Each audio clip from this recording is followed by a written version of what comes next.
Welcome to another episode of Two Ales and Hockey Tales with Wally. And today's episode is brought to you by the Bayfield Brewing Company. And today I am so excited to have on a 36-year-old from Quesnel, British Columbia, Canada. His hockey journey took him to Canada, the USA, Italy, Germany, and Wales. He's a two-time EIHL second team All-Star.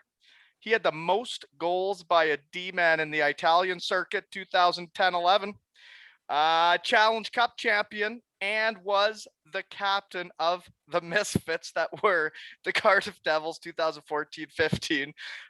And he is also an MBA graduate with distinction from Cardiff Met. Welcome to the podcast, Tyson Marsh. Thanks, big guy. You really had to dig deep for that highlight reel, didn't you? No, it's all right there, man. It's just like served to me on a silver platter. You left out that I'm your classmate. We're gonna get in. I thought that would be the headline. Well, that was just your introduction. So now I get into how we know each other. Which, yeah, you were my capitano. In school, in hockey, in life. We tried to keep Hoth in line that year too. But the three of us did our MBAs at the Met together, eh? What a time. Just living. Shout out to episode 10, Kumar. Mm-hmm. the oldest looking whatever how old he was in the world. What was he, like 23? Yeah, and he's still a beauty, man. I had him on the pod. He was the first one I ever recorded with. I was had a couple ales and reached out to him, and all of a sudden I was doing my first ever podcast. I just didn't release it till episode 10 because I had to get my feet wet there with pigs and everyone before we could go with Kumar. But anyways, moving on. That school was interesting. Remember when I used Kumar's ID to get 30% off beer? Do you remember that? There was a lot of stuff in that school that was not quite on the rails, but whatever, it worked. Okay. So the part of how we know each other, which is Cardiff Met, and we're on the topic now. Before I go to the other reasons how we know each other, I just want your version of when we were doing our project management course. I just want the story of the debate. Do you know what I mean? Yes, I knew you were going to bring it up. I don't know what you want to hear. We went in there. Okay, so if you want to give them a little background here, we got to let the listeners know what's going on here. It's near the end of the season, so we had won the Challenge Cup. 2 or 3 days later, we had to go right back to Sheffield and play them again. You all knew that wasn't going to go well. It didn't. I think we got pumped like 15-1 or something at the end. I think it was 11-1, but folks, listeners, I'm pretty sure I was even.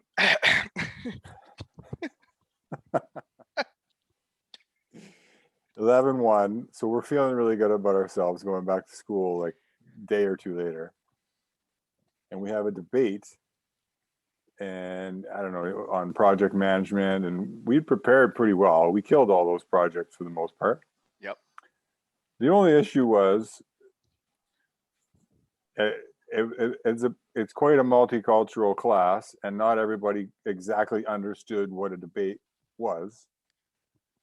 And so the debate team on the other side of the room had just Googled what a debate was, and all it said was you basically have to tear apart the life of the people across from you. So we're going through our debate. One of the rules was once you speak, you're not allowed to speak anymore. So we went person to person to person. We were killing it too. Like we were just destroying everything they had to say. Like guys on our table were just sliding me notes. And I was just shooting down everything they were talking about. Shout out to Tom Good, the only Welsh boy in the class. Yeah. Unreal. Yeah. Anyway, it gets to the one girl who apparently she thought we were like in contention for like top marks or something. And she just started ripping into me personally, which I wasn't having it. So she starts bringing up leadership in projects. And then she brings up that I'm the captain of the Cardiff Devils and we just lost 15-1. And how can this guy over across from me talk about project management and leadership? She cut to the core. Just unnecessarily. We're at Cardiff Metropolitan University discussing skyscrapers or whatever it was we were talking about. And she starts ripping into the 15-1 loss we just had, the 11-1 loss we just had. I was ready to run across the room. Anyway. Yeah. I've never been more mad, and I wasn't allowed to talk. It's probably a good thing I wasn't allowed to talk because you're right. Probably would have said something I wasn't allowed to. You were bright red, and you had already talked, and the rules were you weren't allowed to speak again. And she just cut to the soul, and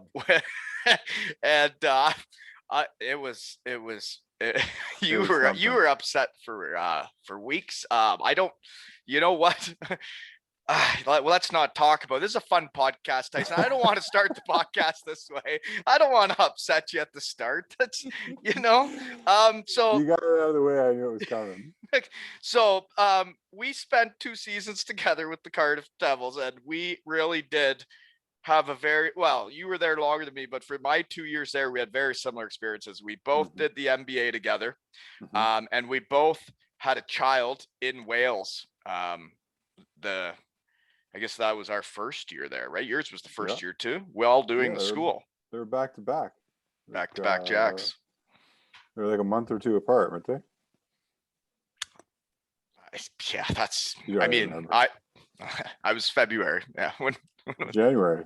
It's okay. Yeah, no, yeah. I knew it was all right there. I just, some things I remember, some things I don't. But. Yeah, I guess the other thing, how we really know each other would be we both enjoyed a good gag ball. Yeah, we did. Yeah. That would be the Andrew Lord summer workout for the old folks on the team. Just us two, right? Just for the record, I did it voluntarily. Yeah, everything with Lord was voluntarily. Sure. Yours was you needed to show up. It was like, I don't want to call it fat camp, but he wanted you there no matter what.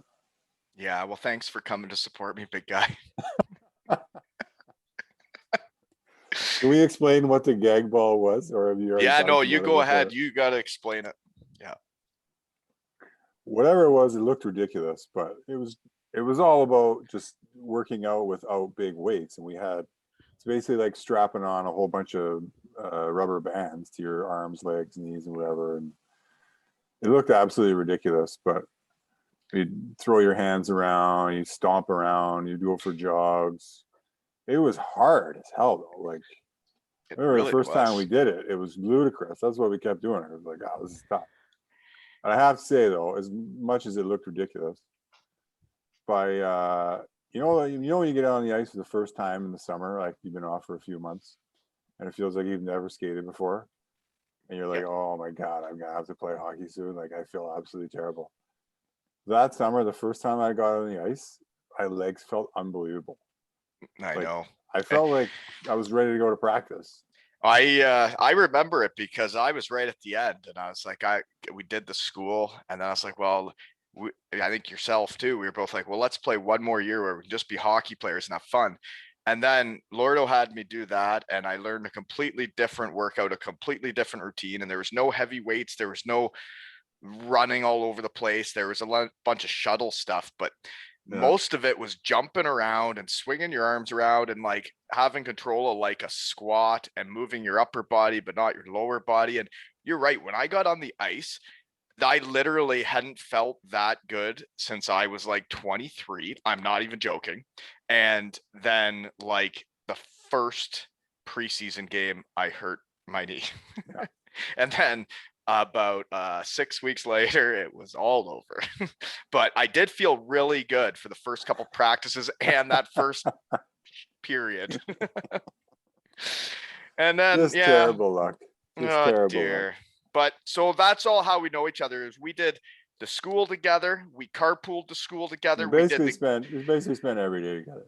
Yeah, we had kids together. The whole Yeah, thing was just, yeah, we just were in it to we win it. broke down life.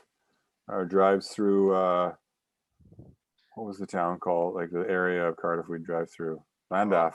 yeah, nice area. I really liked going to school. I thought I really enjoyed the experience, like of actually doing it while playing hockey. I don't know what it did for you, but I feel like I was so much more prepared for the real world and how busy you are in a day with children, work, and like hockey players. It's not when you travel a lot, it's different, but like when you're at home and you're playing home games, like it's a pretty easy lifestyle.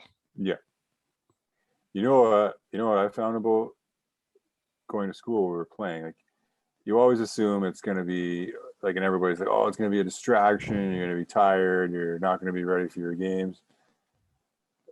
Every year that I went to school, like through my whole career from junior all the way to the end and pro, the years that I was in school full time were my best seasons. Yeah, it keeps you moving during the day and it keeps your mind sharp on Yeah. not just hockey and thinking about the game the entire day. You have other things occupying your mind. So then when you get to the game, you're like, okay, Like, ready to go. I cough it up in our end and we get scored on and lose. I just got to go to school the next day and forget all about it. You don't got to worry about it anymore.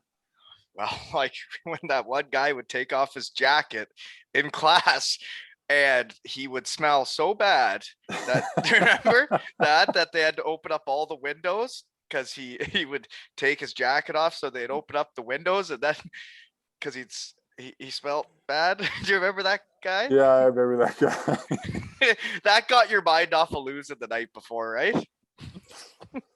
I think we spent a lot of that class in the campus bar. Yeah, yeah. That was the best part of the school. It was just the No, bar it right in the was middle of like, the and campus. we would have like we were busy people, and we would And they were have cheap because they assumed we were all broke students, so the beers were super cheap right. And if you look like Kumar, you got 30% off. because they looked like he was a senior. Well, and I used his ID, right? Yeah. His student ID. How about the um, guy in the one class that was right in the front row, asleep every day? You remember that guy? We like made it. We thought he was like a superhero by night, and then he just came in his class, slept all day. yeah, no, yeah, I remember his nickname. But um, but the other thing is oh geez, I lost my train of thought. Oh man, yeah, that school was just it was fun. I thought it was fun. We learned a lot, and you get an MBA in a year. I mean, that was a lot of work for us, but we did her. But I liked how you'd have an hour in between class, and we had busy lives, and we had an hour to just sit down. We'd do some schoolwork even, but we'd sit Hmm. there and have a beer together, and we would talk about life and do Hmm. schoolwork, and it was fun. I don't know. We thought at the time we were busy. Now we're busy. No, That time, that's like a dream now. yeah, yeah, oh, yeah, yeah. It gets busy, especially when you start hitting your shed 3 nights a week. Okay, Yeah, you decided to start. You decided to start a it's a passion project. enterprise, It's a new enterprise. passion project. Yeah. So speaking of that, Mm. is we do have a sponsor, which I am drinking out of my Snook Stout glass that was kindly provided to me by Bayfield Brewing Company, which this beer is incredible. It's a dark brew. And let me tell you about it, actually, Tyson. The Snook Stout, named after Ryan O'Reilly, is their darkest feature, showcasing the creaminess and deep flavor of an Irish style stout and a rich and balanced flavor profile with hints of roasted malts and caramelization. This beer is an ode to our local Stanley Cup champion Ryan O'Reilly. A portion of the proceeds from every Snook Stout sold is donated to the Bayfield Community Center to help keep the love of hockey strong in our community for years to come. Shout out to Bayfield episode with Jeremy Welsh. For this I is how like that it. all, yeah. He talked about that Bayfield Community Center. Sounds like a place that we need to get the boys together and buy some Snook Stouts to keep her rolling. I like it. Okay, moving on. Where are you and what are you doing now? Because last time I saw you was at a Jason Aldean concert, and none of us knew that Kane Brown was a good singer, so we all stood outside and chatted before we knew he was good. Eh, the opening act. I remember that. I hadn't seen you guys in forever though. How often do you get to hang out? Well, exactly. It was so fun to see. And with the Big Dougie was there. But Jason Aldean, who else was there? There was somebody else opened up for him. Chris Young. Oh yeah, he was good. No, you know what you want me to? The best part of that story is what happened at the end of the concert. I don't. Nope. You know. All I know is that they overserved me. That's not supposed to happen in the city. It's supposed to cut off farm town boys like me well before that when they hit the city. Nope, nothing happened at the end of the concert. Great concert. Had a great time. Right? Awesome time. So where nobody was looking for you at the end. Where and what are you doing now? It was like when I misplaced my hotel room after the Challenge Cup win. Yeah, it happens to the best of us. Yeah, go ahead.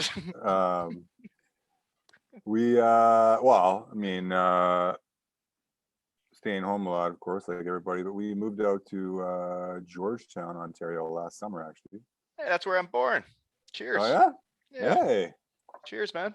Cheers, Back to I was there. I lived in Erin until I was 1, and then we moved to Elmira. Yeah. Know the area well. So I didn't know anything about this area before we moved out here. So like my office where I work is right by the airport. And we were just we were in Vaughan. It was like crazy busy and we just wanted to get out of there. So we basically drew a circle around the airport. It was like, where's a house that we can afford? And we ended up here. It's great. I love it. Circle around the airport. No, we did like a circumference, like how far I'm willing to drive, like is from my office, like of all the GTA. We're like, where can we afford a house? And then we're like, oh, Georgetown sounds nice. We started looking up here. Real estate's not the cheapest and around those parts. So what are you doing? What are you doing now? What is the office? What do you do? Well, if I say I build skyscraper condominiums, it sounds really cool. Mm-hmm. In reality, I do a lot of paperwork. I'm not actually the guy with the hard hat out there doing it, but I work for a company, a construction management company. We manage the construction of all the condo towers that are going up all over downtown. So I'm the guy that's in charge of contracts and drawings and keeping track of the budget and all that fun stuff. Once in a while, I do get to put some boots on and a hard hat and take a tape measure and look like I'm a real man and walk around the job site. But I could see you having a hard time, like not getting your hand, like getting to work, like work. Like I know it's hard. It's hard sitting at a computer. Yeah. It's like, yeah, I understand what you mean. It was hard for me to sit at a desk for so long. It really makes you appreciate what you had when you do sit at a chair for 8 hours a day. But I do have a good job. I ain't complaining. I love it, but it is an adjustment. You know what I do like though, I gotta say, is kind of like a team atmosphere. Like each building I'm working on is like a team. We got some guys that work on the site and some guys in the office or girls or whoever, and you're a team on that project. So it's kind of you still get a bit of a team atmosphere. Still get a little team atmosphere and camaraderie with the boys a little bit. Some good guys. So it's not so bad. Okay. So I remember because I was the one that persuaded you to get into project management when we were doing the MBA. So you're not upset with our decision then? I owe it all to you, really. Okay, because I was the one that said I needed to get into project management because I had a goal and it just sounded way more exciting than the whatever finance stuff that Hoth wanted to do. I didn't want anything to do with that. So yeah, MBA in finance, product development, or project management, I think were the options. Or you just wanted product development. Well, sorry, Tyson, but you got to be in class with me all the time unless there was a hot pool game against Tom Good in the lobby. Okay, moving on then. One part is you do have the one kid from Wales, Lachlan, but you did have another one, right? So you got some kids? Yeah, we did. We had another baby girl Bryce, she was born. She's almost 18 months now. December 2019. So we're fully into the two kids running around the house. Bonkers. It's definitely a change from the one, but no, it's awesome. It's they're a little further apart than your two, but pretty much the same, boy girl. Yeah, it's busy times. Mine are like it's weird. They're like Yours are pretty much driving now, so you're fine, they're, right? they're getting older. It really happens fast, man. Like when you look back at some of the pictures and videos of like even our time in Cardiff, and then to look at them now, you're like, I know. man, we're getting old. Like yeah, we haven't seen each other in years, and like we spent every day together for 2 years. But anyways, moving on is I did want to give a shout out to Sil Cells, right? Hey, I Right. like it. Very nice. Yeah. I see your wife's gotten into real estate, and by the looks of Instagram, it looks like she's doing well in the Georgetown area. Eh? Yeah, she's well, she was planning on making the change to real estate for a few years, so she did her license and stuff, and then with the lack of airline industry right now, it kind of helped give her a push. Right, because she was She was a a flight flight attendant. attendant for years, so technically she is still employed by the airline, but not that she's flying anywhere. But Gotcha. Well, no, it worked out good. congratulations to her. I think Yeah, it's a good business to get into. she's Houses enjoying keep it so selling. far. Hey, Okay, moving on and if anybody is looking for a home in the Georgetown area, look up Sil Cells. Christina Marsh. Christina Marsh, Sil Cells, Instagram, whatever. Okay, I want to know what minor hockey and growing up in Quesnel is like. Well, first of all, it's pronounced Quesnel. It's a Quesnel, so it's French. it's a French name in the middle of northern BC. Okay. I gave you a whole history lesson, but I'll spare you on that. You probably told me on the way to the mat. I'm sure we did. No, it was awesome. I like anybody that leaves a small town, they always want to leave, but you get older, you realize how great it was living there. And it's not up in like the Yukon. Like if someone from Vancouver, if you were to say where's Quesnel, if they know where it is, or if they've heard of it, they'd say it's like way up north. It's only like halfway up. It's near like Prince George. I don't know BC much at all because I never really got out there. But if anybody heard me crack that was another Snook Stout. No, I really don't know BC at all. I actually don't think I ever got out there. I was supposed to go to Justin Kelly's wedding, and geez, she just wasn't in the price range because it was the same price as like going to Europe to get to Vancouver. Yeah. Right now, a little cheaper. You know, not really supposed to be going anywhere, but good deals. Yeah, I guess that's why. No, I loved it. I don't know, like anybody that grows up in a small town, you play for the one rep team that there is. Luckily, at that time, we were considered AAA. It's all based on population. How many people are in Quesnel? 25, 30,000. Oh, depends what the logging industry is like at the time, because it goes up and down a little bit. But okay. So is that what your parents end up there? Is that what they were into? My dad was born and raised there. We're actually Sperry, the whole thing. We're sort of a pioneer family. Like my great grandpa was there from like way back, and then my mom moved up there from the Okanagan in BC to teach back in the early 70s. Okay. Hey, it's just like two young kids back in the 70s, you know. Just fell in love. Okay. Then you did make your hometown BCHL team, right? As a young buck. That must have been a big day for you, eh? Big day. I mean, it was bittersweet because I just got released in Tri-City in the WHL and had to come back home. But so luckily, were you drafted to the WHL? No, I was never drafted. Went to I don't know, I can't remember what they have, like their protected lists and stuff. So I was on like the Tri-City Americans protected list or something, and went down there to try and make the team, and got released by Don Hay. He sent me home to Cornell. So luckily we had a team to play for, and I was able to make the team. It's not like that was a shoe-in either, but yeah, that was pretty fun. Like the rink's tiny. How old are you then? 16. And then you play 1 year in your hometown, and then Millionaires. The Millionaires. I had that written down. I was like, geez, must be a nice area.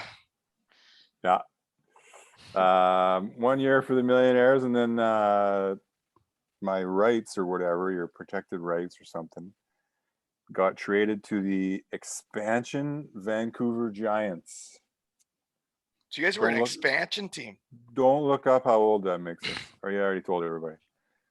Yeah, expansion team. How do you think I made the team? Oh, what do you mean? You're a pro for like a lot of years, man. Like, do you stop selling yourself short? Is this still a mental block from that gal in the debate? Yeah, you're good, Tyson. I'm still hurting. You're a leader. Don't worry about her. It was my fault for making all the guys drink so much after a championship. Okay. No, you know what it was? It was blessing in disguise, really, because I got to go to Vancouver as a 17-year-old. We were expansion team, so we weren't great. By the end of the year, they traded all the older players away. And so I got to play a ton, like as a 17-year-old, and that's when you really develop, right? Bob's your uncle. Yeah. A couple names I wrote down when my research team was hot at work.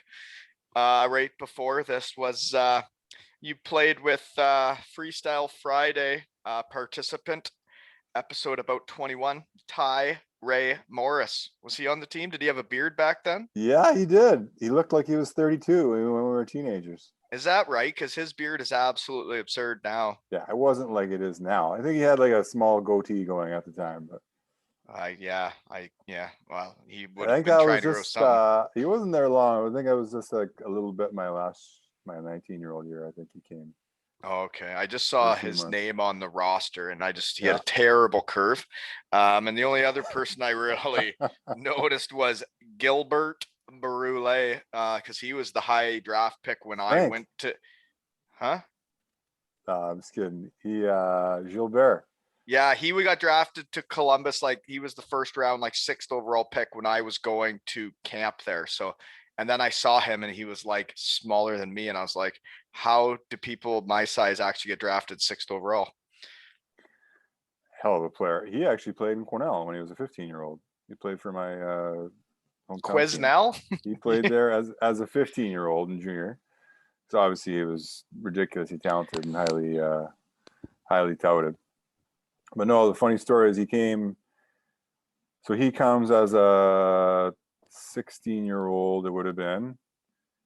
And I forget if this is his first year. He might have come and played games as a 15-year-old, but we had, the old wily, like 20-year-old vets on the team that have been around forever. Oh, yeah. So the one guy, he comes in the room and they're all trying to say his name. He's like introducing himself. I'm Gilbert. And the guys are like, no, that's too hard to that's too hard to say. You're Frank from now on. We're just gonna call you Frank. That's it. And that kind of stuck. So he was Frank the whole time. Ah, dear. Some of the nicknames out there are something else. Frank, he's a good player though, eh? And little right-handed shot that was my size. That's why when I saw him in Columbus, that name always stuck with me because I was like, geez, he must be real. I never saw him actually skate because I didn't get to skate with the real players when I was there. Been there. What was your jersey number? Like 66 or 67 or something? Yeah, I don't even know. I might not have even got one. Okay, so you guys played there, and if you're an expansion team, you probably suck. So that happens. But what I was confused about then is your 4th season, you play 1 game, and then all of a sudden you're a professional hockey player. I played a game that year? That's what it said. Exhibition or what? It said 1 game played. I don't know. I just go off what my research team finds. What's your research team doing? I don't know. Sorry. No, that was so my 20-year-old year. I'd signed with Toronto, and As a free agent then? yeah. So the whole story is I got to play that year as a 17-year-old, so got to play a ton, but we were just, we obviously weren't great. So that was my draft year, and I had a bunch of people telling me I was probably going to get drafted. So it's draft time in June. I was in grade 12. I'm at home in Cornell studying for my final exams, like during the draft, because I didn't want to watch. And I get a call like during the time the draft is on, and it's the Leafs. I'm like thinking I got drafted for sure. And they're like, "Oh no, we didn't draft you." I'm like, "Oh." They're like, "Well, we'd like you to come to camp or something this fall, of course." So I'm like, "Yeah, of course, sign me up." Like, absolutely. So I went to camp as an 18-year-old, and it really worked out better than if I was drafted in like the last round or something. Because if you're drafted in the last round, they get to keep your rights for free, right? Yep. But since I was a free agent, I went to camp, and if they would have let me go for nothing, then I'm back in the draft as an 18-year-old. So they gave me a deal. They gave me a little entry-level deal, and I went back to junior for another 2 years. That worked out unreal. So you're going to get the money once you leave junior. Yeah. So the contract just slides until you're ready. But they did not. Nobody had to draft you because they got you in between your two draft years. Yep. So anyway, so my 20-year-old year, now you're eligible to play pro. So I was at camp with Vancouver, and I think I played one exhibition game before Leafs camp started. Gotcha. Well, elite prospects as you play at a regular season game, sir. Hey, but that's a lie. Okay, well, I don't really care. If you did or you didn't, it doesn't matter to me. So you're going to an NHL training camp now, because that's where we're getting real now. So what type of players are on the Leafs when you go to your first camp? Well, this will take you back a few years. This was did you have hair? It was thinning. I had hair. Is that right? I had long hair. I can't picture you with hair. I'd never known you with hair. I know. That's what my kids are going to say one day. I had long hair because it was starting to thin a little bit, so I just grew it out. I was like, "Oh, I'm going to grow the hockey hair." Like you were trying to have hockey hair, like it was down below your ears? No, it was just whatever, shagginess or something. Anyway. Okay. So this is Leafs Camp 2002. On my training camp team is Alex McGillney, Jyrki Lume, Aki Berg, and I think Robert Reichel was on my camp team too. There's a few other guys. That's old school. Yeah, and you remember Rick Jackman? That he was in came over and played in Braehead. He was on. I think he was at that camp too.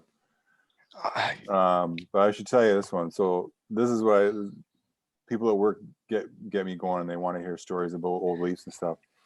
So I'm at this camp. This is in the days when it was still like a couple weeks. It was like at least a week long. But nowadays, with the new agreement, camp can only be like 3 days. They cut her down quick. It's not even like a trial. There's no camp. Yeah. The team is whatever. They just bring in a couple guys. So anyway, it's like a week long, and there was like 4 or 5 different actual teams. And what you'd do is you'd go on for a practice with your own team. Another team would come on, you'd play a scrimmage, and then that team would stay on for practice. Or no, you'd practice together, and then you'd have a little scrimmage. Anyway, I'm out there. I'm 18 years old, skating around. There's like Ed Belfour. This is Ed Belfour's on the team this year. Like, of course, so this is this 2 years before you're signed, like you're going to play pro? This is when you're 18, like when you would have just been drafted. Yeah, but you 18, didn't. And you signed the contract. Invited to camp. Okay, sorry, go ahead. So my roommate at the hotel was Caberlet, like Thomas. And I think he'd been in the NHL for a while. Still had the thickest accent ever. It was great. And he had to stay with you? Yeah, I know. Actually, I think he like tweaked a groin or something 2 days in the camp, and then he left and just went back to Toronto. Anyway, so I'm out of practice. Of course, you're flying around. The vets are barely moving, but I am going as hard as I can. Every drill, I'm coming down on net, and I am sniping on Ed Belfour. Like everything is going in. I am jacked. I'm thinking I am unreal. Just confidence through the roof. I'm sniping, and then I'm coming back in for the next drill. I'm getting ready to go again. And then like halfway through practice, I hear a couple of the vets, like while I'm in line, like for the drill, talking. So the training camp is in Hamilton. So they're talking. Apparently, the night before, Belfour and Tyson had gone out in Toronto all night and then taking a limo back to camp in time for practice the next morning. So then I realize what's going on, and I look over, and Belfour is just standing in the net. He's like not even moving. And that whole time, I think I'm just sniping left and right. Like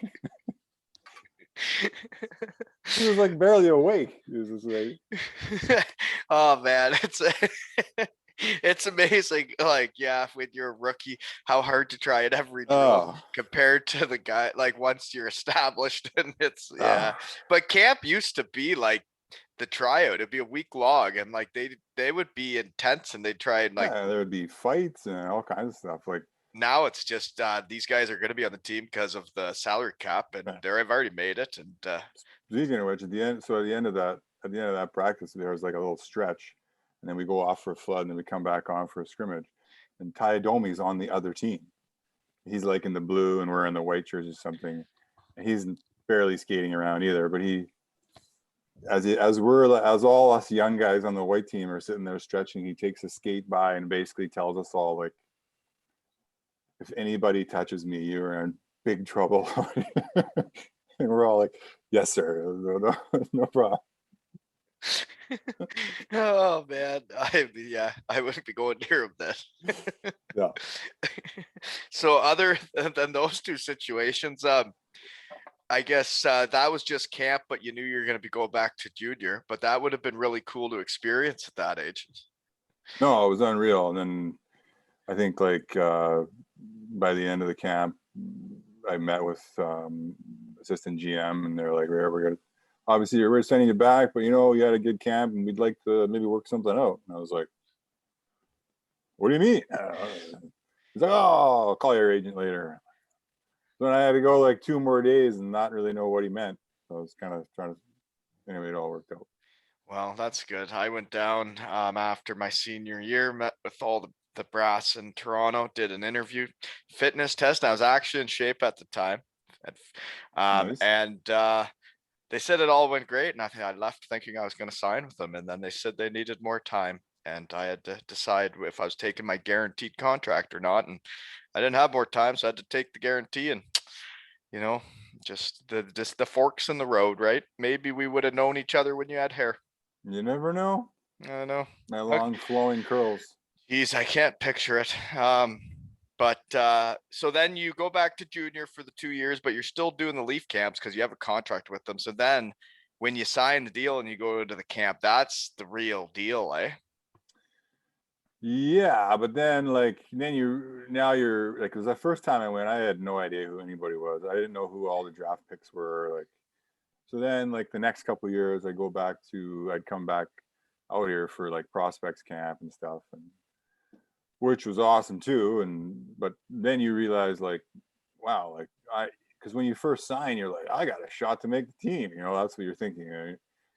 And then you realize there's like 10 other guys your age that just got drafted that year. You're like, oh, we're all here. Okay, that's good. Yeah. But lots of good guys that obviously I became good friends with through those years. Like who were like the other prospects would have been like Brendan Bell, and Carlo Koliakovo was the big first rounder that was going to play that year. That'd be the same time would Alex Foster, John Mitchell, those guys be there? So they were like a year or two later. Like John Mitchell ended up being my roommate one year. here in Toronto with the Marlies. They were like a year or two later. Like Mitch was a year younger or a couple of years younger. So they would have come, and like Ian White was the same age as me, and Yeah, it's amazing when you realize, when you look at, it's like I think Chris Menard said on his podcast, it's like you finally make the NHL, but then you realize every year they draft like more players, and there's more guys that are having good years in the AHL. There's more guys that are having good years in Europe, and like there's just people coming from everywhere, and yeah. that's why you got to find your honey holes, like the second league in Germany, you know. Okay, so then we're into pro now. We're heading there because you got too much to do still. But I almost went to Pensacola for the Ice Pilots at one point, but took a U-turn to Germany. But so they good were call. really, it's better for the career. I heard it would have been a nice lifestyle though. But That's true. Are you a golfer? I'm not very good. I like to go. Okay, well, I saw where you'd live and whatnot in Pensacola looked all right, but it'd be hard to focus on hockey probably. But then you're going from there and the Toronto Marlies, because that geographic locations make sense for an organization. That year was still the St. John's Maple Leafs. Oh, geez. Research team was off. Oh, the research team. Come on. No, my first year pro, the Leafs were still out in St. John's, the baby Leafs. And it was the last year they were out there.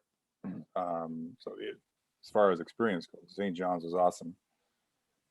Great town. But that was the year of the lockout. What was it, the 2004-5 lockout?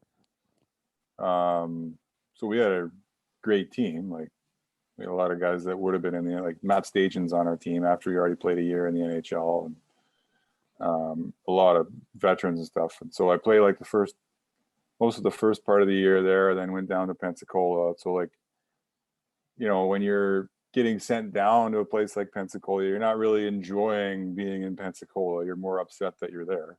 Yes, right? Absolutely. Later years, when you're now a veteran playing in the East Coast League down in the South, you enjoy it more. But when you're like, you're rookie, you're a young kid and you think, oh, I'm supposed to be in the NHL. They go to the East Coast League, you're miserable, of course. So. Yeah, I understand. So okay, the St. John's, I didn't realize they were out there. So that's your first year then. Anything memorable happen? Or because then I did see the next year it's in Toronto, the Marlies, but you only played 12 games. So anything interesting happened that first year? Pensacola, not very good. The St. John's, not very good. Or it's the lockout would have been really hard in that league.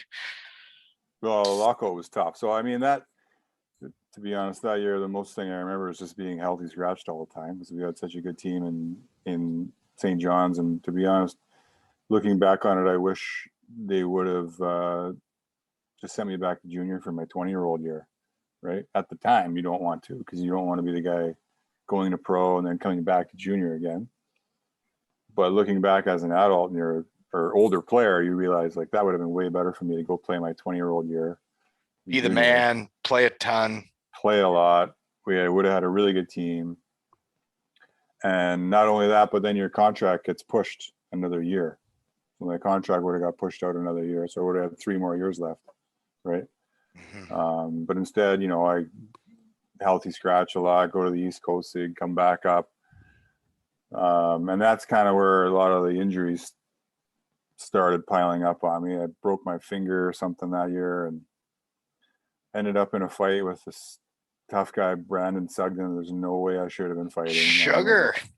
Yeah. You shouldn't be fighting Sugar. No, that's kind navigating lieutenant. You need a couple of those to fight Sugar. Well, so it was a game against Syracuse. They were Columbus's farm team. Yep, that's where I met him. There was just like a scrum, like on the bench, like a couple guys had fallen over, and I was like, I'd fallen over on my hands and knees, and I feel somebody punching me in the back of my head. So I get upset. I drop my gloves and jump up and grab onto the guy. I realize it's him. Like, damn it! Shoot. So I was okay, but I was holding on to his jersey so tight as he's trying to throw, my finger was like pointing over here by the time it was over. Hold on for dear life, eh? Holding on for dear life. Yeah, you shouldn't be fighting him. No. 20 years old. But I didn't know it was him, so then I just had to hang on for the rest of it. That was fine. I'm on my way to the penalty box after, thinking like, hey, like I'm okay. Like that must have looked all right. Like I lived through that, And then I like felt something in my hand. I'm like, oh, that's not good. Yeah. Go off. Geez. Yeah. I wouldn't want to fight him. And yeah, I understand why you'd be holding on so hard. Your finger might dislocate or whatnot. But so you start getting injured, and like that East Coast AHL back then was an absolute circus. And that's how you end up fighting a guy like that. With those games, like when I first went to Syracuse, the end of the regular season was unbelievable. The hockey I was watching, people fighting in penalty boxes, and it was like Slapshot, but it was just the a AHL. different time. It was a different time. Just a different. Well, if you were playing in the East Coast League, you played in that rink from Slapshot, so you know what it's like. Oh yeah, I was in the Johnstown barn. Nice place. But yeah, the next year was just a write-off. So the team moved to the Marlies, moved to Toronto, became the Marlies. But I still to this day don't really know what happened. I got some weird inflammation in my back or something, and then it caused me to have one of those sports hernias before everybody really knew what sports hernias were. So I had surgery on a sports hernia in like September. Like you mean like I had that where like was it getting the mesh to keep it in there? Yeah, I had that one. So that was my second year. So I had surgery like right at the start of the season. And it wasn't as common as it is now. So it was like a lot longer rehab and whatnot. So I ended up back for like the last 12 games of the year, which is not great when you're trying to develop and move up. So I mean, the first 2 years didn't really play a whole lot. And then, so fast forward to year three on the deal, coming back with the Marlies. I'm like, okay, this is my year. I volunteered to go to prospect camp again. I was like the old guy at prospect camp just because I wanted to get ice time and practice and skate guys and stuff. Came back, played through exhibition, everything good. I think there must have been a couple injuries because for some reason, like the first game of the season, I was playing a ton. I don't know what happened. So the first game of the year, I think it was against Syracuse again. First game of the year, my last year of my contract. Okay, this is my year. I'm going to do something. I had an assist on the power play. I had a fight in the second period. Third period, broke my ribs. Oh, that was it. Yep. Oh, geez. Like when you get your chances at the AHL and like you can have a big game, all of a sudden the coach likes you and you just roll with it. I saw it happen to a bunch of guys. I know that. I've always said it. There's so much of it is skill and hard work, but you got to have a little luck on your side too. But yeah, absolutely. And that's bad timing when you're having a game like that. And then you're out again. And like the hernia thing, I remember because I had it near the end of a year, but I think you're not allowed to lift anything for a long time. And like when you're trying to get back in the middle of a season, if you can't lift anything, you can't do anything with your stomach, you like by the time you're actually ready to train, you are so far behind the guys that are 2-3 months into a season. Everybody was calling me the bag of milk. Oh dear. You got wallied? Jeez. Oh, that hurts, eh? Doesn't it hurt when people say that about you? It does. It does a little bit. Okay. Well, now you know. Only time ever though, you know? Oh, all right then. Well, I did see you spent some time with the Columbia Inferno as well. Oh yeah. That's a nice area though, eh? Nice area. Absolutely loved it down there. Like side note, like great spot. Obviously, if you like the golf, it's top notch too. So the funny story there is, so I broke my ribs. It ended up being like some cartilage issue in the front. So of course it took a little longer than it should have.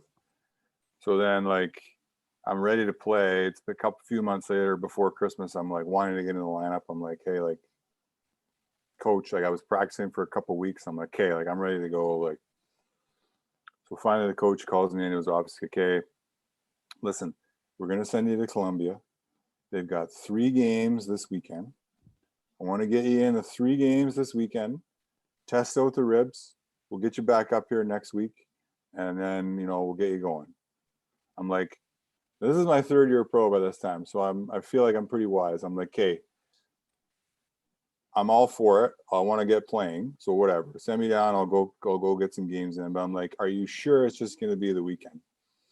It's like, just the weekend. Don't worry. So I'm like, I'll pack more if it's going to be for more than the weekend. Just it's like, no. They got 3 and 3. Get down. I'm like, okay. Never heard from the Marlies again. That's it. I was down there. Never heard from them. That was the end of my time. And then the contract's over. That was it. Never talked to them again. Just went to Columbia.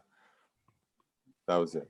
Yeah, that sucks. I remember when I first got sent down, they told me it had nothing to do with how so I lose all the weight.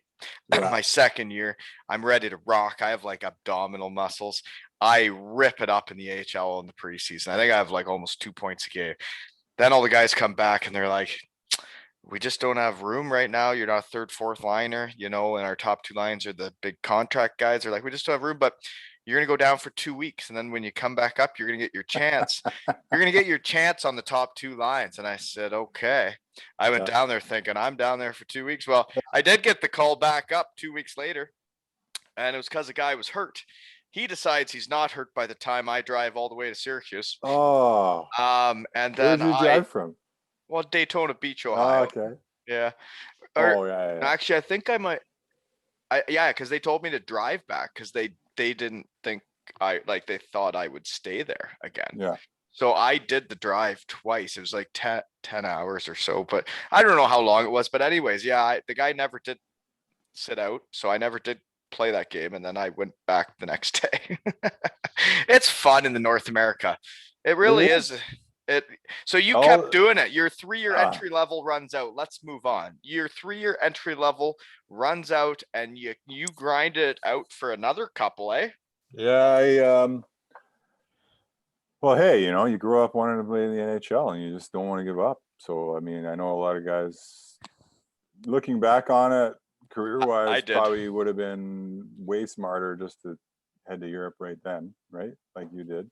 To be honest, I wish I would have never played the Europe Pro. I wish I would have gone right out of college. Yeah, because like I've seen tons of guys who did that and just had great careers over in Germany, and I just wish I would have gone earlier, because I feel like the longer I stuck around in North America, the more they see East Coast League games, and the more your resume just doesn't look so good anymore, other than when you're just coming off an NHL deal or something, right? Like, it's totally different. But I didn't want to give up. Like, I knew I could play at the AHL level. I knew I could do it. So I'm like, went back for another year wanting to get called up. And what'd you take? An East Coast AHL deal, or just East Coast? What? Just took an East Coast deal. To be honest, I wanted that because I wanted the option to be able to get called up by anybody. Yeah. Because I talked to a lot of guys even guys that I'd been with in the Leafs organization, that were really good, but the Leafs weren't, or the Marlies weren't calling them up, but other teams would have, right? So my only mistake is because I love the city, and there was a lot of great guys. Like, some of my best friends I have now, or I met in Columbia then. So it was just easy, and the coach wanted me back. I'm like, okay, I'll come back to Columbia, like, hopefully get called up. Looking back now, I should have gone and played in the North Division, because that's where everybody gets called up from all the time. Right. You know what I mean? So, but anyway, I went to Columbia, awesome group of guys, but didn't get called up till after Christmas, February, March, something like that. I went to Rockford.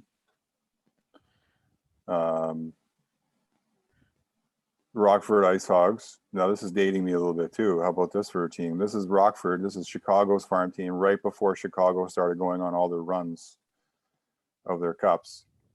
So our goalie was, why am I drawing a blank now? Corey Crawford. Corey Crawford's in the minors with us. Christopher Steegs down in Rockford with us. Troy Brower's in the minors with us. Tons of those guys that ended up in Chicago and going other places. So we had an unbelievable team. But the funny part is there's all these guys who are future NHLers. They were all younger than me because I was 23 and they were all like 21, 22, like Just whatever. breaking in out of major junior. Yeah. Yeah. But that was the first of 2 years. So that was probably not great either because I went there, ended up playing a lot, into the playoffs, played a lot. I'm like, perfect. I'm going to get another deal out of this, you know? Yep. Nope. But Get another draft that summer. Exactly. There's a whole bunch of new toys they had to try out before they went back to our age bracket. That's how it works. You figure out, you find out the hard way is once you're out of the organization where they scouted you or drafted you or signed you, where someone stuck their neck out to say, no, we need to get that guy. Once you're out of that organization, then you're pretty much toast because you've got to be way better than those other guys that someone has risked their career on saying, no, we got to draft that guy. Right. Yeah, so they do jeopardize their careers based on sticking their neck out for people, and they have to really stick their neck out when they really do think there's a good guy. But okay, so Rockford, you also played some games for the Chicago Wolves. So one more year in North America, that was my idea. I was like, okay, one more shot to get up and go play. So I signed in Reading in the East Coast League the next year. I'm like, okay, that's in the north. Everybody gets called up out of Reading. Heard it's not a nice town. Not great, but as far as hockey organizations, good. Yeah. Like good rink, good fans. Downtown Reading apparently isn't great. We didn't spend a lot of time downtown Reading. We just kind of lived out in the suburbs more of it. So I went there and it worked because I was only there a couple months and then I got called up to Chicago. I was like, perfect. Got to Chicago, played just about every game. Chicago signs me for the rest of the year. I'm like, got it. I'm in the A. Here I go, right? No, kind of the same idea. Just play out the end of the year and at the end of the year, they're like, we got to play our draft picks. Another draft. Now you're another year older. Yeah. That shit happens. Because I my other question then, because that's what's going on. But there was a season, where you're slumming it out there in the minors and in North America. Great time for everybody. Really probably felt like you were really on a team that whole time and really felt like part of a team. But anyways, out of nowhere, this is part of why I think you really felt like you were part of a team. There was a season that said you never played a regular season game for the Alaska Aces, and then you show up and then just decide to start playing for them in the playoffs. Like, talk about team camaraderie, right? So that's the same year. So I was gone from Reading to Chicago for the year, and Reading, I guess so many guys got called up, they ended up not being very good. So they just started trading their rights to players. So Reading traded my East Coast League rights to Alaska. And to tell you the truth, I had talked to Alaska before the start of the year, but thinking, how am I going to get called up out of Alaska? Like, right. So yeah. I heard it was an amazing place to go. Like, but so anyway, we lose out. I don't even think we made the playoffs in Chicago. The 1 year the Chicago Wolves didn't make the playoffs. Maybe that's why I didn't get re-signed again. That's not good for that organization. That's not great. No. So anyway, Alaska calls. They're like, hey, we've got your rights. Do you want to come play? And I'm thinking, I'll go play on a good team and play in the playoffs and make some more money for the rest of the year, keep playing a little while. I wanted to play, so I went up to Alaska. Makes sense. Yeah, it was a little, I kind of felt like, what was the word for it? Like a hired mercenary or something, you know? Right. When you don't play on a team Yeah. the whole year and you don't know those guys and you haven't gone through the regular season with them, and then you just show up and play the playoffs, like, it's weird in North America. It's a weird dynamic, but you do the best you can each game. And I found out the next year that a bunch of guys really didn't like me when I showed up for that playoff run. Well, like, when you think about it, if you were a defenseman and you showed up and I know. But then but in defense, Alaska is it was sort of like the Chicago Wolves of the East Coast. Like, they spend money like crazy. We had like 4 guys that were just black aces for the playoffs in the East Coast League. It was bonkers. Like, unreal teams, but anyway. Yeah, no. So you did go up there, and so you enjoyed your time in Alaska. You went on a run, but you didn't win it, right? Yep. Went How to far did you go? Game 7 in the Kelly Cup final. Oh dear, really? Yeah. You lost in Game 7? Game 7. To who? South Carolina. The Stingrays. Yeah. We I don't know. We went on a run. We were I would have thought we were running through the Western Division. And I don't know, like happens to a lot of teams. I think we swept Vegas in the semifinal or something. So we had this big long layoff before we started the Kelly Cup final. And we just, of course, you get complacent. But if it went to Game 7, like, that's a battle. So what's the score Game 7? That must have hurt. Oh, it was rough. We had so I gotta plug my computer in it. So we actually had to battle back in the series. We came out completely flat for the series. Like, I think the first 5 minutes of the first game, we were all over them. We had like 8 chances, and instantly we're all like, we're just gonna roll these guys. We're gonna win.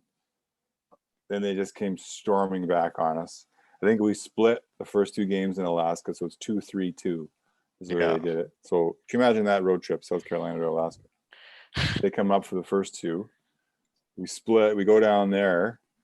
We lost 2. We lost the next 2 in South Carolina. We're down 3-1. One more game down there. They were flying their parents in. They had party buses ready for Game 5. Everything. The game goes to overtime. We win it to bring the whole thing back to Alaska again. It was awesome. Yeah, that would have really hurt. They all had to get on the plane and come back. And then you win Game 6. Win Game 6. And then Game 7 was a good game. I mean, a couple of bad luck goals. And so how many fans are at that game? Honestly, I look back in my playing days in North America, those playoffs were the most fun ever. Like, the rink, I don't know if you probably never played up there, but the rink is so loud.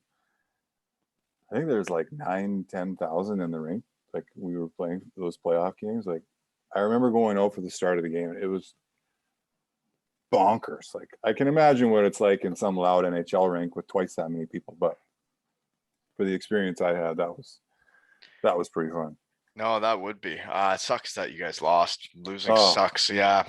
It wasn't a Game 7. It was a Game 5 of a best of 5. I lost in the second league in Germany. Yeah. It was only a best of 5, but we lost in overtime of it. Still a winner take all. Yeah, it's still whoever wins is the champion. And those ones, geez, they can go one way or the other. Okay. Moving on then. I would like to know how you finally make the decision to go to Alleghe, Italy. Alleghe. Alleghe? Where's the research team on these? I pronounced it like a Canadian would say it. I like to pronounce the names, but I don't know Italian. I could say it if it was a German word, but I don't know how you say it. Alligay. Alligay, Italy. I no, I made it after that year. I went to the final with Alaska. I wanted to go to Europe, but I didn't get any good offers. Like I say, you just go, like I should have, maybe in retrospect, shouldn't have gone to Alaska, and just then my resume says Chicago Wolves, blah, blah, blah, blah. Right. Hindsight's 2020. But you could have won a championship. Exactly. Anyway, I mean, I have no regrets of the places I played now, because it's all life experience. It's all great stories. It's all things that you can always, experiences you have forever. And say you lived in Alaska and all that fun stuff is things that, the four guys that sit in the cubicle next to me can't say, right? So, but, so yeah, I ended up a whole other year in Alaska and another injury, and we can just skip over that. So finally get over to Europe. So you're in what, year 6 or 7 now? 6 or 7 by that time. I'm losing count. 26. So it would have been year 7. Still a puppy. Yeah, so that's the major junior thing. You get into pro way younger. Way too young. Yeah. So anyway, my one of my best buddies was playing in had played in Alligator the year before, and of course, when you're looking to go to Europe and you really don't know where, and then you got a best buddy there that's saying, "Come play here," and they want you to come. Of course, right? So would that be Mac Faulkner? yeah. Because my research team is good. Because you know what they have down is that he scored over 30 goals that year, and the next guy on the team had 12.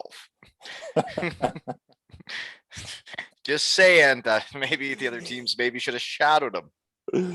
They tried, but it was like some skinny little Italian guy trying to check him in front of the net. Yeah, I never saw him play, power. right?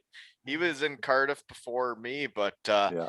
I didn't realize he was such a goal scorer. I don't know what type of player he was. I know he was the captain there, right? Here's a perfect example of, like, this is the only thing I didn't like about, or like the biggest thing I had frustrated about Europe, playing in Europe, is no one's ever seen you play. They just look at your hockey profile and they're like, oh, we got to get that guy, So like Mac was a perfect example of that. Like, he hadn't really played much in the American League, had played most in the East Coast League, but was a great player in the East Coast League and a leader.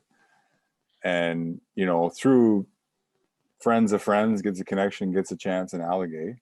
So he was over there the year before I even came. And of course, they're not expecting him to do much because they've signed some other guy that played in the NHL 20 years before or something.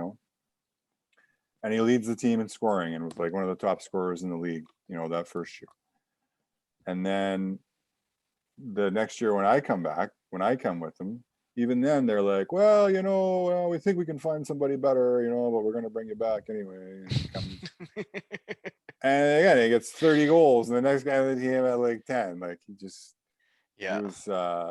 was awesome. So that was a great, this is one of those places where, like, looking back now when you're older, like, I wish I just would have really enjoyed living in Italy. And it just, not that we didn't, but like, you're worried, like, oh, I got to get my points because I gotta You're always have a worried good about the resume, next game. because Yeah. I gotta get a next deal next year, because you're thinking, I want to make more money, I want to make the jump somewhere else. Like, looking back, I'm like, man, I would have just relaxed. Like, it was living in one of the most beautiful places on earth. You're living in the Alps. Like, it was awesome. Like, unbelievable food and wine, and like, but of course you're worried about, I only had an assist last game. Like, I need more than that this week. Like, that kind of stuff.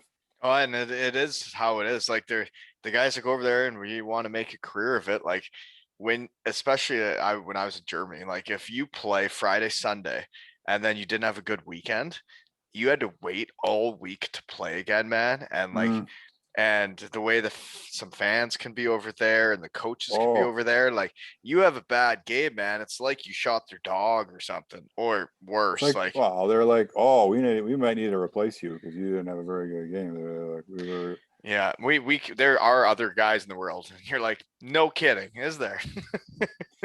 But Yeah. like some of like Italy, some of the funniest stuff in like that was my first year in Europe. So like you're coming off of North America, like even the East Coast League is somewhat professional. Like you've got trainers, you've got athletic trainers, you've got equipment trainers, and even if they're not any good, there you still have them there and whatever. And you've got skates and you've got a sharpener, and so like Italy, like no one warned me. I show up and like there's no skate sharpener in the whole rink. If you want your skate sharpener, you got to take your skates. You walk down the street to the ski shop where the one of the left wingers on the team, his grandpa runs the ski shop, and he's got a skate sharpener in the back, and you drop him off there with him, and then he sharpens and you pick him up before practice the next day. Or like, So you lose an edge in the middle of a game. oh, You're just only done. you're You lose an turning edge in the left. middle of the game, you're done. You're just taking your skates off. You're going. Or like laundry, like you think it's pretty standard. Like you have your laundry, you put it in the laundry bin, it gets washed, you wear it again the next day. No, like one of the guys has to take the laundry, put it in the machine, and then wait around till it's done. There's no dryer, and then he just hangs all your laundry up to dry because there's no dryer. It just goes in the laundry, and then just stuff like that. So when you first show up, you're like, "What is going on?" Like then one of the defensemen, he's the equipment guy. He's the one that's like ordering the gear for the rest of the team. And he's like, "What kind of sticks do you want?" I'm like, "What are you talking about? Aren't you on the team?" No, yeah. I never played in the Italian league. It sounds fun. Oh, it's just, but and then like that area is like it's all the mountains, which is beautiful. Like it's all in the Alps, but it's these tiny roads through the Alps. They're switchbacks, so you don't take a bus anywhere. We had these 3 vans that the whole team would pile in. These 3 vans, you'd put your gear in the back like you're in Bantam, and you're heading to the rink. They would drive like they were in an F1 race every time they got behind whoever these random guys would show up at the rink to drive these 3 vans. It'd just be somebody's buddy or someone's uncle, or a couple times the drivers didn't show up, so just our captain would hop in the driver's seat and drive the van to the game, like no big deal. But you could tell who the guys were, that the North American guys who'd been there the year before, because they were all used to it. And then all like the new guys are just losing our minds because I'm in the back of this van. It's like as fast as you can go, up and down, side to side, around these corners. I felt like throwing up the whole time. Like you're in the car. I just want to puke. It was just awful. You get to the game. It'd take me like half an hour just to feel like I wasn't going to throw up anymore.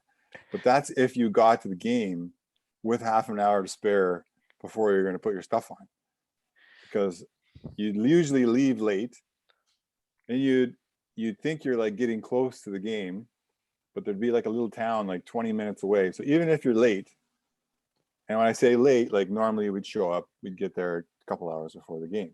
In a normal team, you get there a couple hours before, you do your warm up, etc. We would get there like 20 minutes before warm up's supposed to start. You're just supposed to get there, throw your gear on, and get out there and play. But even then, if you were late, we'd still have to stop for a cappuccino on the way. And everybody gets out, goes into the little cafe, and they don't just like get it to go coffee and jump back on in the van. Everybody sits down. We have our cappuccino. Oh, we'll get to the game. Don't worry about it. We'll get there at some point. Don't worry. Then you get to the game, throw your cold gear on, hop out there. You're down 3-1 after the first period, and the coach is losing you that you didn't have a good start to the game. What do you expect? That sounds awesome. In Germany, I remember my first year at Landshut. It really threw me for a loop because I'd never been over there.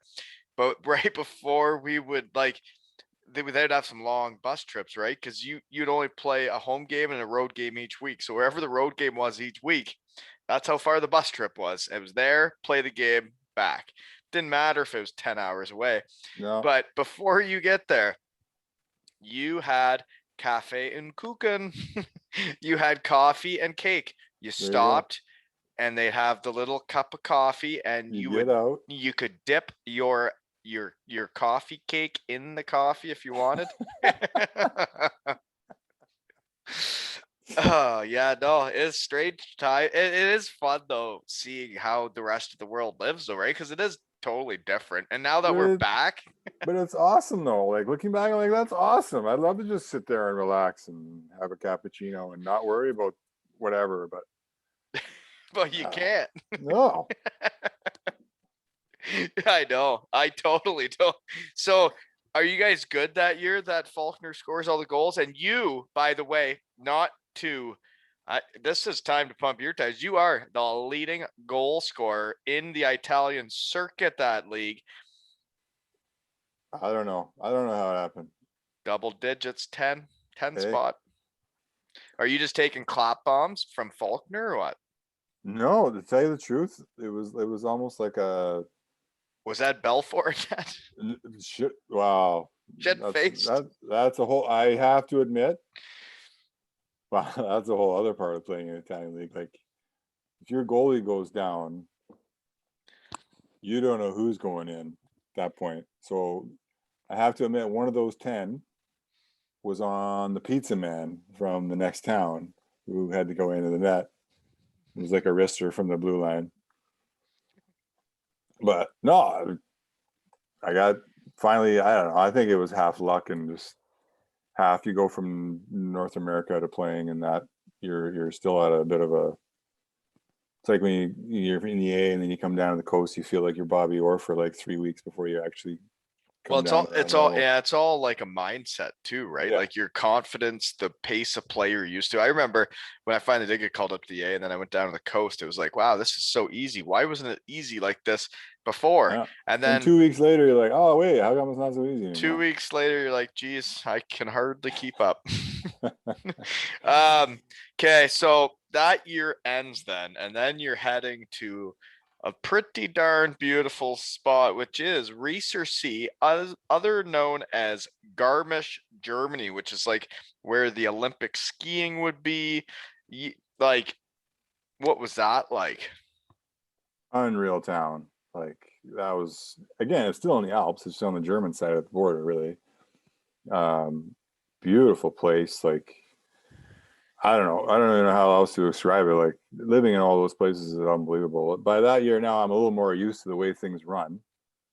And German, secondly, obviously a little more professional than where I was playing in Italy. So things were. I was prepared. It was funny because there was a few North American guys that came. It was their first year over there, and of course they're going through the same what's going on as I was the year before, and I was there to kind of like, oh, this is the way things are. But no, that was awesome. It just kind of living there was awesome. It just kind of went south for me playing. I I don't even know why because nobody translated it for me. But the original coach quit, and they brought in some other guy he was a Czech guy coaching in Germany who didn't speak any English. So Oh, we had a lot of good chats. You know, like yeah. no sniff. And You know what though?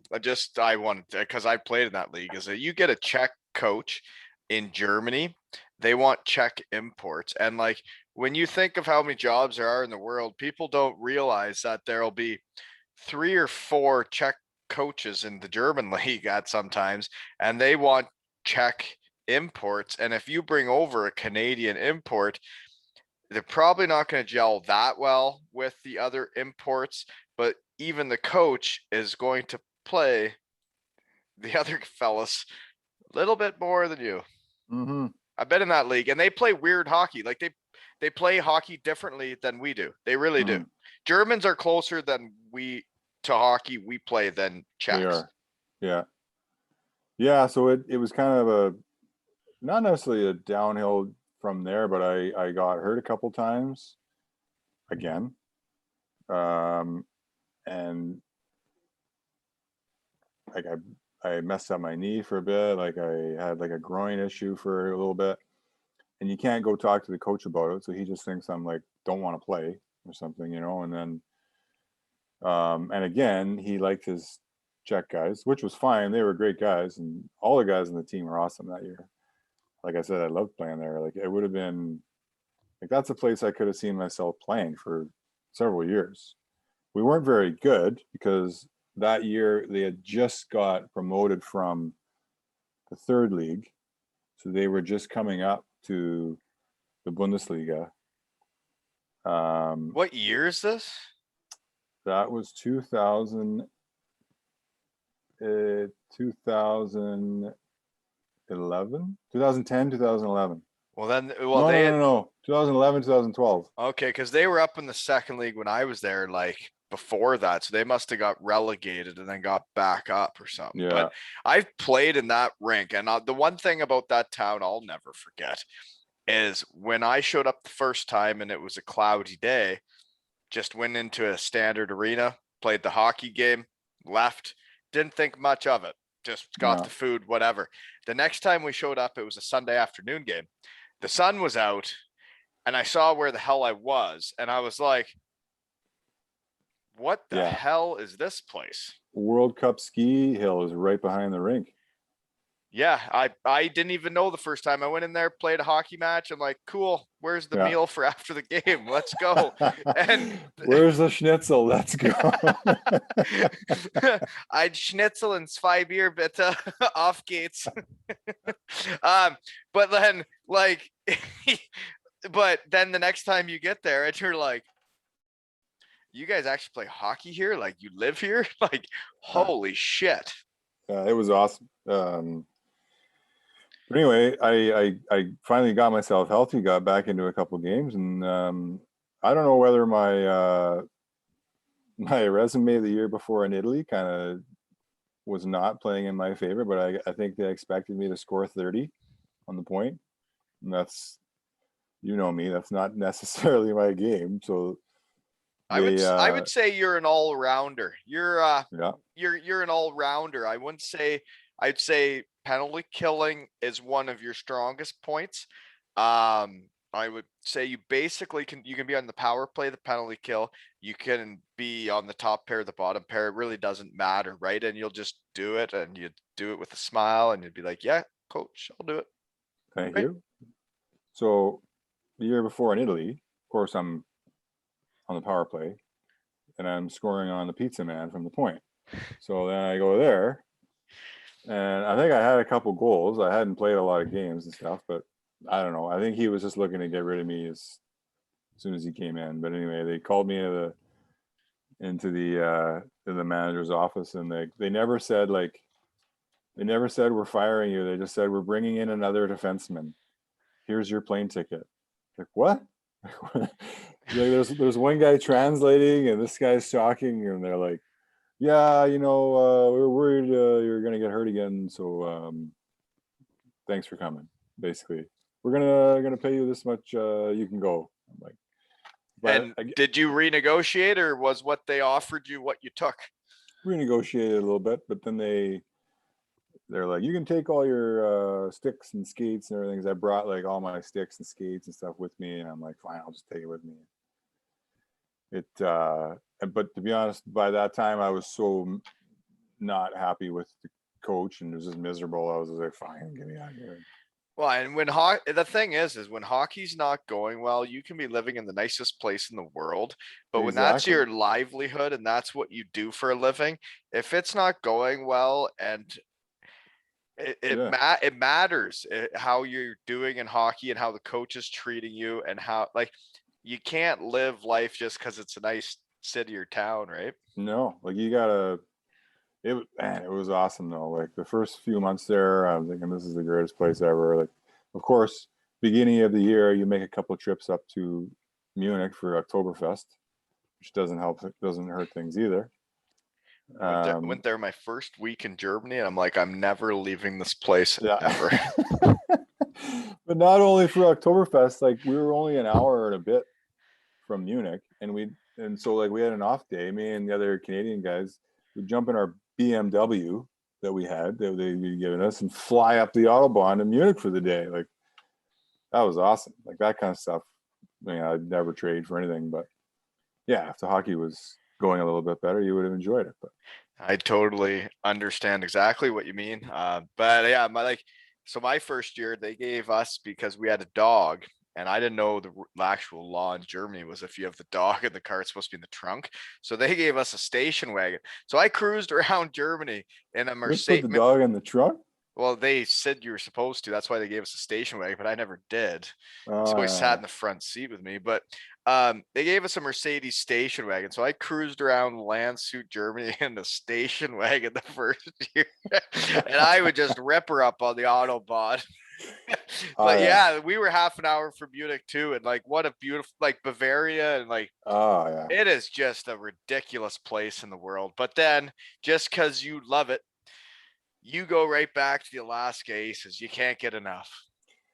To be honest, I wanted to stay in Europe, but mid-season, you're like, what? Who knows what your options are? I had just gotten fired on a bad team in Germany, so like it's not like my phone's ringing off the hook. Doesn't help. And the guys from Alaska had already been calling me, being like, "Hey, like we got a really good team. Why don't you come back?" So I was like, "Fine, let's do this." And they had so this is I play in Alaska. The next year I go away to Italy. While I'm away in Italy, they win the Kelly Cup. And then the next year I'm in Germany and they have the same team back and they're lighting up the league again.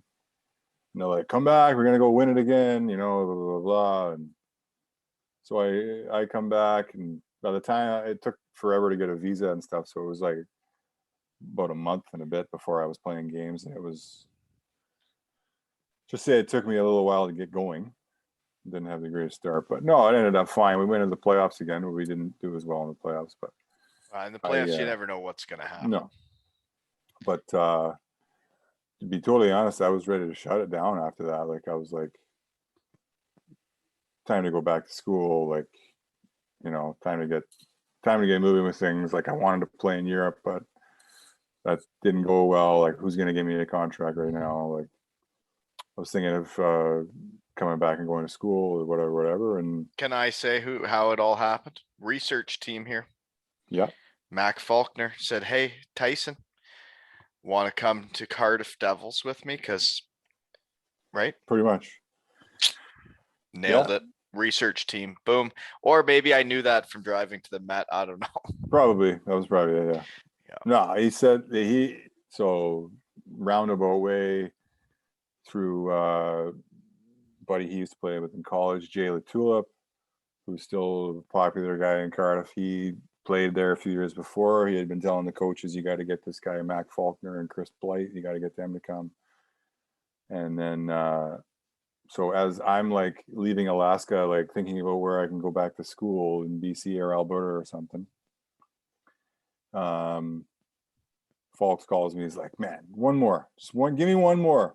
And he's like pumping up Cardiff, and he's like pumping up the city. He's like, it's the greatest place ever. And then right at the end, he's like, but they got a little tiny rink, but we're gonna go there anyway. Don't worry. And he hangs up the phone.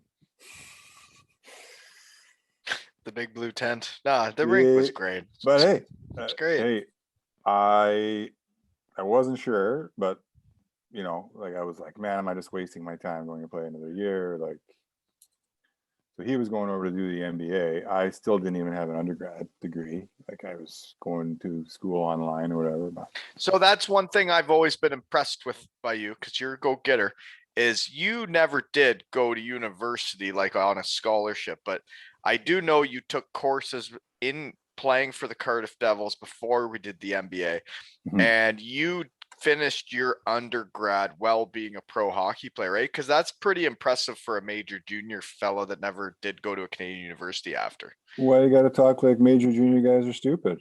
I never said they're stupid. I said they don't graduate university very often. I didn't say you were stupid. I said you just actually don't. That's number one, I had my mom was a teacher forever, so she was always pushing classes on me. So even when I was in junior, after I graduated high school, I was doing college classes and stuff, just chipping away on anything. I was just getting credits wherever. I did classes in Vancouver when I was in junior. I did classes in Edmonton, Alberta in the summer, and then I started doing the Athabasca stuff online when I was in the coast and that. So by the time I got to Wales, I had like probably a year's worth of school done. And then when I got to Cardiff, I found out about these, they call them top-up programs. So it was actually, And you did all this on your own too, no, didn't well, I can't take all the credit for that, because I was looking for schooling options when I came over. I was asking the team, like, can you get me some classes somewhere or whatever? And it ended up being a guy on the team's wife. So Phil Hill was on the team forever. His wife Gemma was a professor at the time, was the University of Glamorgan, and she was telling me about these top-up programs you can get in and blah blah blah blah. So I started looking into it, and I didn't get in for that year because it was like too late in the season already. But so then I kind of started trying to plan for the next year. After a long story short of almost not coming back, but coming back, and the school changed its name to the University of South Wales. Bing, bang, boom. I'm back in the Devils jersey, and I'm going to university at the University of South Wales, and they call a top-up program, where it's like, it's meant for like, if you go to college, you have like a college degree and you want a university degree, you come for a year. It's like going for one more year. They give you all your senior courses. Boom, here's your undergrad. And you got to do that, and then you got it, and then you do the MBA with me, which I was just impressed. I was impressed by your initiative, and that you went out and got that done, because there's a lot of hockey players that don't do shit until it's too late. Yeah, that's what I was trying to avoid. Yeah. Even then, though, like we talked about going to school every day. We're like, man, we're so old to be like going and getting a job right now. Like, I almost felt like it was too late then, right? Well, no, yeah, kind of was. It all worked out. It did all work out for us, but it was the MBA program and the Cardiff Devils and like for you to get that course before to be able to do the MBA with me, like that, like the Devils changed your life. They changed my life. So what was your 4 years like? Because you did go through the ownership change there, which I think you might, other than Piglet, you're the first one on that went through the ownership change. And then you went from Lordo being your teammate to your coach to then him giving you the captaincy. Like, there's a lot of shit to cover here. So I'm going to go pee while you start. I'm going pee while you start. You go ahead. I'll catch the end. Shut up. That's I don't know how much time we have, Wally, but honestly, it worked out for the best no matter how you slice it. Each year just progressed into another year. I planned on coming there for 1 year, and I ended up staying for 4. I came for the first year to play one last season and play with my buddies and have one more year of fun, and then kind of found out the school options and that. But there was some ups and downs with ownership and whatnot in those days. But to be honest, everybody was always, I can't talk bad about anybody. Everybody always treated me well, no matter what. So like even in that first year, like we had a great coaching staff with Jared Adams and Franny, and everybody always treated me great. I mean, I know there was some stories of guys not being treated so well, but I didn't have that experience myself. But so the second year to come back, I hadn't finished the first year off that great, so they weren't really excited to re-sign me again for the next year, which I don't blame them. I didn't play that great at the end of the year, and of course there's way more guys that they can go out and sign, right? So I had deals in the works with other teams, and there was, for a while, I had a deal in the works with Sheffield to go there the next year and go to school, and then that fell through. I had a deal to go to Braehead. I was going to go there and go to school, and then or I think the Braehead might have been the next year. Actually, it was the next summer. Anyway, I ended up, Cardiff didn't get the guy they wanted, of course. At the end of the summer, they needed one more D. I was willing to come back for nothing, just because I wanted to go and get that school program and do it 1 year and finish my undergrad. So I'm like, I'll take whatever, just let me come back and go to school. And I paid for school myself. And I was like, hey, I'm just going to come back for 1 more year, going to finish the undergrad, then I'll be done. And then, of course, get the undergrad and had a way better season that year. So then at the end of that year, then all of a sudden I got options and teams want to sign me. It's crazy how that happens. All of a sudden, everybody's your best friend. They wouldn't call you back the summer before. I had lots of people not call me back. Yeah. Like that after my first year, like I was talking to all the teams and they're like, oh, we'll see, kind of thing. And then after the second year, they're like, yeah, we're really sorry we didn't get back to you last year. That was wrong of us. We should have brought you in, blah, blah, blah. So I never had that experience. People either like me or they don't. I'm not for everyone, as the song goes at the start of these. Some people like what Wally does and some people don't. And if you're one of those teams that want everybody to be 6'3" with a 6-pack, folks, that is not me. And that's probably also why I was on a 1-year contract my entire career. Hey, that's even more impressive. He turned it into the length of the career he did. Yeah, every year they were like, well, I think it'd be good for 1, but we're not sure about 2. Yeah. But no, like you say, Devils and Cardiff changed my life for sure. Like 100% never in a million years thought I'd be going there for 4 years and loving it so much. Like not even a lie, we gave serious consideration to just trying to stay and live there just because we liked it so much. It is an unbelievable spot, and everybody I have on here. So just so you know, Tyson, you will be 3-3. We're going 3 Devils and 3 Knights to see if we can be number 1 in podcast for the week in the UK in we hockey. Got this. You got wow, this. You never do know. This. I wish I could do more. However, I'm going to have to go on a golf trip for the next few days. So I'm going to have to take a break from the shed, folks, and hit the golf courses. And that brings us to our other sponsor is stayinblue.ca. If anybody's going to the Collingwood Blue Mountain area for a vacation and for a 3-night minimum stay, if you put in Wally 20 at stayinblue.ca, guess what, folks? 20% off your stay. I'm not even joking. So you know what? If you're going on a vacation, lockdown's about to end, you need 20% off. Wally 20, stayinblue.ca. So anyways, there you go. So moving on, where was I had to do that while we were losing you. What's going on? Really? Oh no, you're back. You're fine. You're right there. I got you. What? You're fine. It's okay. You're losing. Where were you? Wait, you're back. Yeah, you're fine. Happened? Keep going. Okay. I can hear you. Okay. I didn't hear what you said the last bit. Oh, don't worry about it. I was doing an ad read for you, big guy. Oh, no. Yeah. Oh, yeah. Yeah. It was a good one. If you want to go to Collingwood Blue Mountain area, stayinblue.ca. Wally 20. Okay. Sorry. We're getting something. You're getting good at those. You're gonna be on ESPN radio in no time. I highly doubt that because I'm doing it from my shed. But folks, just so you know, all these internet issues are going to be fixed. We have ordered something that plugs into the wall that's going to give me better internet in my shed because it is non-negotiable to do this in the house. We are staying in the shed, folks. It's way better to do it in the shed. My IT team let me know what I needed to buy, and we got it on order here.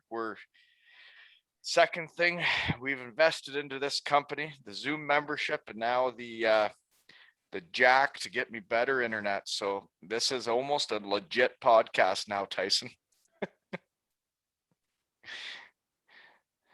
Are you losing me again?